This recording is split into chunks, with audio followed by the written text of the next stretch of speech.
অবাক কাণ্ড। আমি একজন ডাক্তার মানুষ, আমার সব ধরনের মানুষের সাথে উঠা বসা করা লাগে, কথাবার্তা কওয়া লাগে, আর তুমি এসব অবান্তর প্রশ্ন করার মানেটা কি আমি বুঝতেছি না তো। মানে বোঝো না ডাক্তার? কষি এইমাত্র বাসন্তী বৌদির সাথে কি কথা কবে গেছিলে? কি কথা করছিলাম মানে? আমি কি এই গ্রামে কি গল্প গুজব করার জন্য আসি? আমার চিকিৎসা নাই? আর শিবালী বৌদ্ধ একটা শারীরিক সমস্যা হয়েছিল, আমার কাছে কইছে, আমি তার সাথে এ নিয়ে আলাপ করতেছিলাম। আচ্ছা ঠিক আছে, বুঝলাম, হয়ে গেল। আচ্ছা ঠিক আছে, শেফালি যে একটা মলম বানায় সেটা তো তুমি জানো। জানবো না কেন? খালি শেবালি কিসের জন্য? এই গ্রামে কিডা কোন কাম করে আমি সবই জানি। আচ্ছা, এই মলম চোখে লাগিয়ে মানুষের জিনিসপত্র কি করে টান দেয় সেটা তো তুমি জানো। কইলাম তো, জানবো না কিসের জন্য, সবই জানি। ও,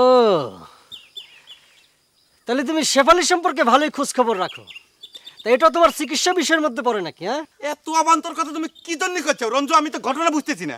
আমি বারবার তোমাকে করছি যে আমার রুগী আছে, মনোবল অবস্থা, আমার যাইবে দাও, সরো সরো। তোমার ব্যাগের মধ্যে কি আমি একটু দেখি।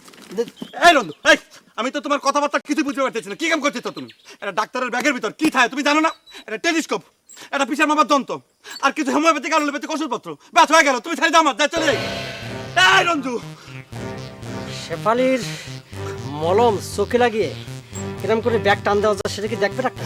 রঞ্জু, তুমি কিন্তু তোমার মাত্রা থারায় যাচ্ছ, আমি সেটা দেখতে যাবো কিসের জন্য? তোমরা এইসব কাম করো, তোমরা যাও, যাও সরো, আমার চাবে তো। দেখি দেখি, এই আল্লাহ, এ খুদা, ও খুদা, এ কি হলো?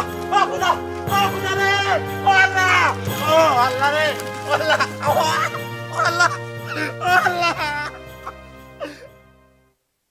বন্ধু সাহেব, প্যান